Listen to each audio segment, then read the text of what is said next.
Duck farming is a traditional and widely practiced industry in Asia, where the demand for duck meat and eggs remains consistently high. Moving beyond small-scale operations, duck farming in many countries has undergone significant transformations. Each year, Asian farmers can earn millions of dollars from duck farms. By applying modern techniques, farmers can optimize production costs and expand their market reach. Duck farming has become a multi-million-dollar business. The practice of free-range duck herding, common in Southeast Asia, has unique characteristics rarely found elsewhere in the world. Farmers often guide flocks of thousands of ducks from farms to various fields in search of food.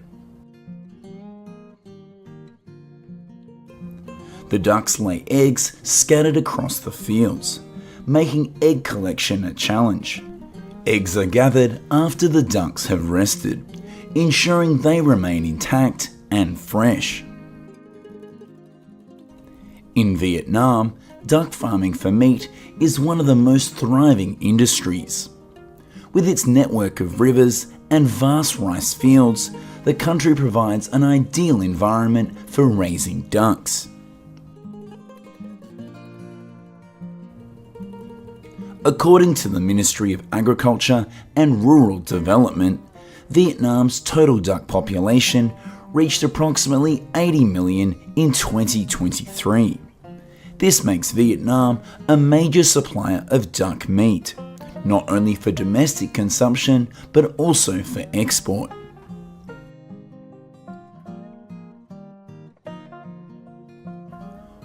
One of the popular farming models in Vietnam involves raising ducks on rice fields after harvest. Following each crop, the rice fields become the ideal feeding grounds for ducks. Each step of the ducks stirs up the soft mud under the water, revealing fallen grains, tiny insects, and small organisms, a natural food source that they eagerly seek. The expansive fields allow ducks to roam freely, often covering hundreds of feet daily across the rice paddies. They run, swim, flap their wings and play, which helps develop strong muscles and enhances the texture of their meat. This outdoor activity also boosts their immune system, reducing the risk of disease when compared to confined rearing.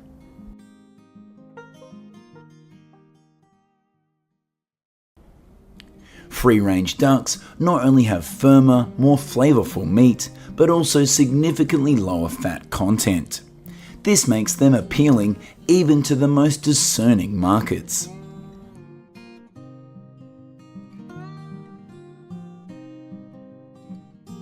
This farming model helps farmers save around 50% on feed costs when compared to fully confined methods. Additionally, free-range duck farming offers other benefits, such as improved soil quality and controlling pests in the field.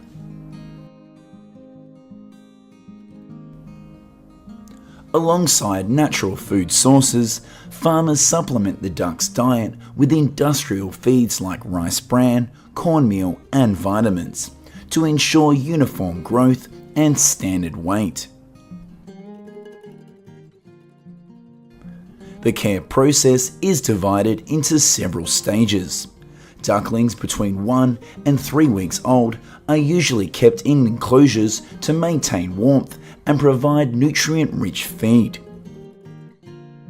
From week 4 to week 8, ducks are released into the fields, leveraging natural food sources and open spaces for exercise.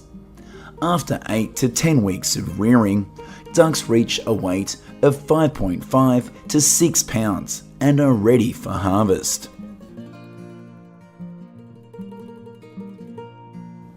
Duck meat harvested in Vietnam is widely consumed in domestic restaurants and exported to international markets such as Japan and South Korea. In 2022, Vietnam exported over 22 billion pounds of duck meat, generating tens of millions of dollars in revenue.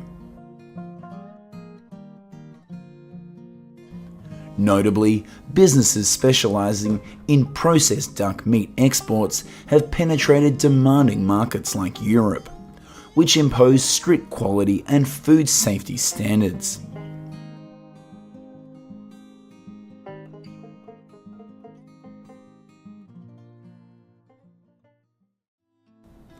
China leads Asia in duck egg production, accounting for around 40 billion eggs annually. Alongside countries like Vietnam, Thailand, and the Philippines, these nations account for more than 80% of global duck meat production, underscoring the cultural and culinary significance of ducks across many Asian countries. In the Philippines, duck farming for egg production is thriving, driven by the high demand for balut, a popular delicacy.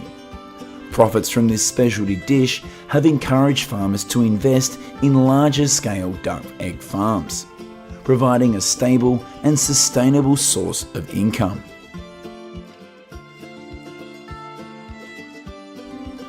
Unlike the free-range model in Vietnam, Philippine farmers primarily adopt semi-industrial farming systems. These farms are typically designed with well-ventilated housing, featuring wooden or mesh floors for effective drainage and hygiene maintenance. Each housing unit can accommodate 100 to 300 ducks. The environmental conditions within these facilities are meticulously managed to ensure high egg-laying productivity. The coop must have enough natural light and a constant source of drinking water for the ducks. Hygiene is crucial as it directly affects the health of the poultry. Feed and water troughs are cleaned regularly, and waste is removed periodically.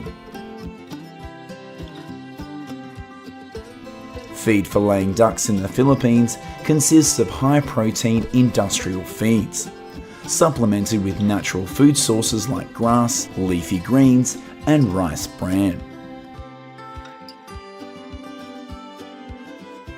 In fully confined systems, farmers may use commercial feed or homemade mixed rations to sustain their flocks effectively. Farmers can feed ducks freely, but usually divide into 2 meals, morning and afternoon. Feeding is usually done during the cooler part of the day. Ducks are not aggressive animals. However, if farmers do not provide enough protein in their diet, they may start pecking at one another.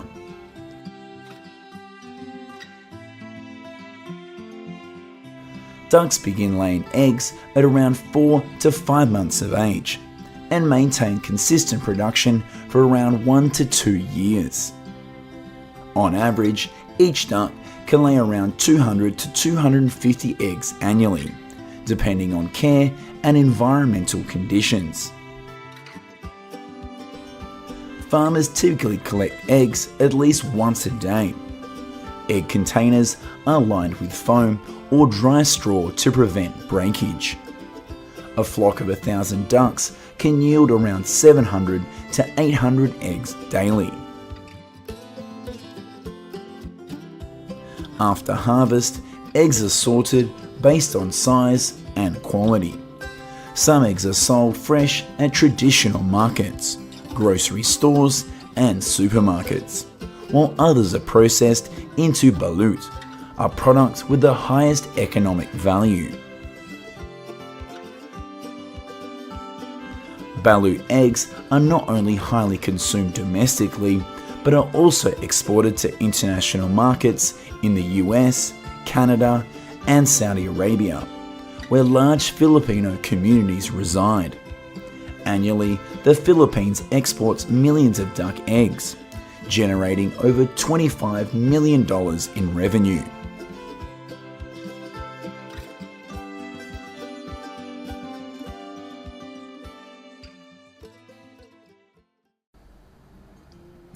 In Thailand, duck farming also significantly contributes to the agricultural economy through the adoption of modern techniques and diverse integrated farming models. One notable feature of duck farming in Thailand is the integration of ducks into fish farming systems. Ducks are allowed to freely roam on ponds, feeding on natural resources such as algae and plankton, while also helping control weed and pest growth in the water. The special feature of this model is its sustainability and dual benefits. Duck manure serves as a natural source of nutrients for fish, reducing the need for commercial feed. Simultaneously, having ducks on the pond minimises water pollution by maintaining ecological balance.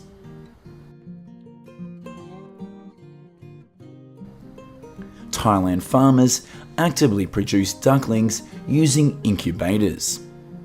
They select eggs with uniform sizes, thick shells, and no deformities for hatching.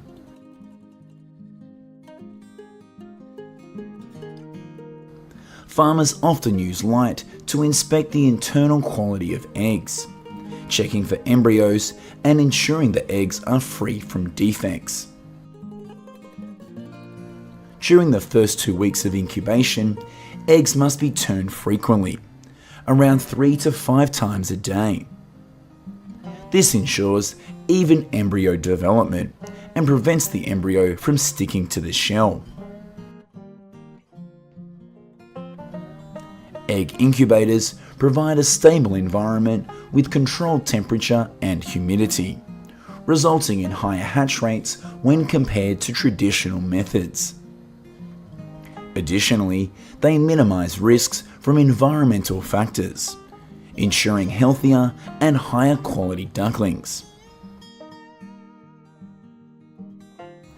Thanks to incubators, farmers can optimize the breeding process, increase productivity, and improve overall efficiency in duck farming. High quality ducklings also reduce losses after the farming season.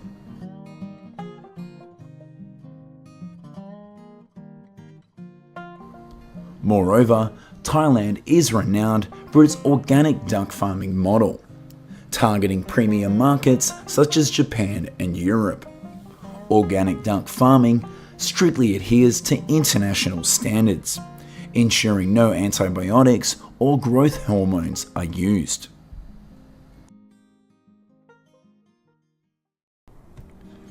Have you ever thought that a nest made from the saliva of a bird could become a delicacy or a skincare product? Its high price even makes it a popular gift in many Asian countries. In today's video, let's explore how farmers make millions of dollars by raising and producing edible birds' nests. Edible bird's nest can only be found in Southeast and Eastern Asia. Unlike other birds, swiftlets don't use trees to build their nests. Instead, they construct them entirely out of their saliva. These nests are edible and highly valued for their nutritional benefits. In the wild, swiftlet nests are found deep within caves. Harvesters must set up scaffolding to climb the dark, damp walls and collect the nests. As demand for this delicacy has grown, man-made swiftlet houses have been built to create ideal environments for the birds to reproduce. In Malaysia alone, it is estimated that there are around 30,000 swiftlet farms. The bird's nest industry contributes $400 million to the country's economy. In recent years, the price of bird's nests has surged due to high consumer demand. This has prompted bird's nest producers and the Malaysian government to increase production through conservation efforts and indoor farming. Most swiftlet farmers focus on building birdhouses to attract the birds. They also consider factors such as the bird's flight paths, population in the area, proximity to water sources, and environmental conditions. Farmers must assess whether the area they choose for farming is home to other bird species as part of the ecosystem. This is because other bird species can be drawn to the farms by the specialized sounds used to attract swiftlets. This can affect the swiftlets and the quality of their nests. Essentially, a swiftlet house is a structure with artificial conditions mimicking a natural swiftlet cave. It is designed to attract swiftlets to live and breed inside. The houses are built in areas with abundant food sources for swiftlets, such as insects. Farmers maintain the interior of the house at a humidity level of around 80%, with a temperature ranging from 78 to 82 degrees Fahrenheit. They also keep the space dark and damp to simulate the bird's natural cave environment. When designing swiftlet houses, it is crucial to consider the bird's physical and behavioural needs. This house has small entry holes, just big enough for swiftlets to enter and exit, while larger animals are kept out. The most fascinating aspect of these swiftlets is their nests. They build their nests using starch-like sticky threads of saliva secreted by a pair of enlarged salivary glands. This nesting material gives them a competitive advantage over other bird species. The nest resembles a cupped hand or a crescent-shaped bowl, measuring around 3 to 5 inches in diameter. One side of the nest is attached to a wall, while the other serves as a perch or a space to lay eggs and nurture chicks. Farms use the sounds of baby swiftlets to attract a colony to breed within their buildings. Over time, as more swiftlets are drawn in, the colony grows. The electronic sound system consists of a speaker, a unit capable of storing audio data, and a broadcasting device. Compared to other types of livestock, raising swiftlets requires minimal care. Although kept in captivity, swiftlets still live according to their wild instincts. The key is that farmers cannot feed them. They can only provide the necessary infrastructure. Swiftlets need privacy, a safe environment, and enough comfort to build their nests for their next generation. Farmers also follow environmental guidelines when using pesticides and managing bird waste. Additionally, significant effort is needed to maintain the integrity of the nests. Harvesting can be done regularly, averaging around 5 to 6 times a year. The process of collecting birds' nests is labour intensive and does not involve machinery, contributing to the high cost of the final product. Farmers climb ladders to harvest the nests, gently removing each one from ceilings and walls. Harvesting takes place as soon as the swiftlets complete their nests, typically 1 to 2 months before the rainy season. At this stage, the nests are relatively clean, and the birds still have the opportunity to rebuild their nests before the rains arrive. At the processing plant, the nests are cleaned manually by workers. Proper cleaning helps retain the valuable nutrients in the birds' nests. First, workers remove any excess materials from the nests. The freshly harvested nests are soaked in purified water at 59 degrees Fahrenheit to eliminate impurities.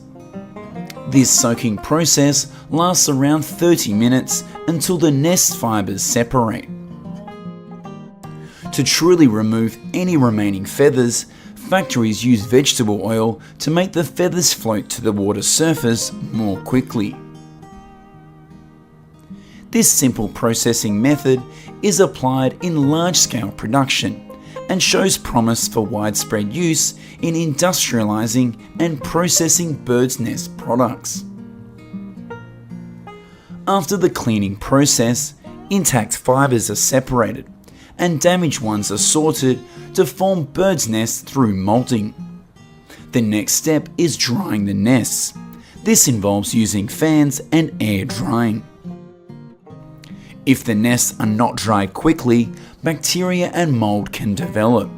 At this stage, the colour of some nests may turn brown, reducing their value. In addition to domestic consumption, bird's nests are a highly sought after export product. At a production facility in Vietnam, more than 100 workers are working efficiently to ensure a steady supply of bird's nests for export to China.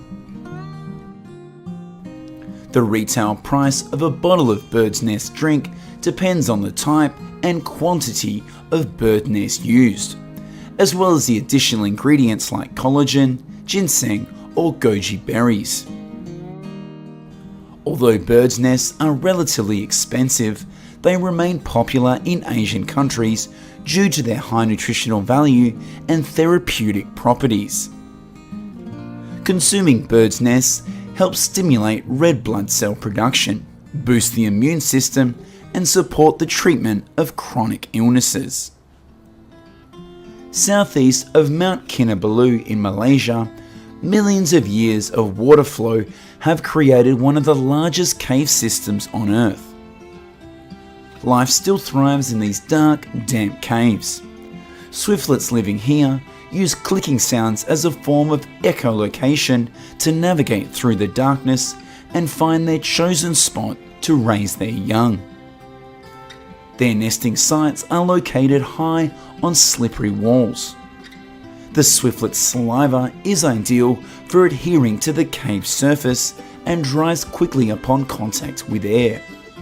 However, it can take a pair of swiftlets up to 2 months of effort to complete a nest, ready for reproduction. Some people risk their lives to harvest these million-dollar nests made from swiftlet saliva.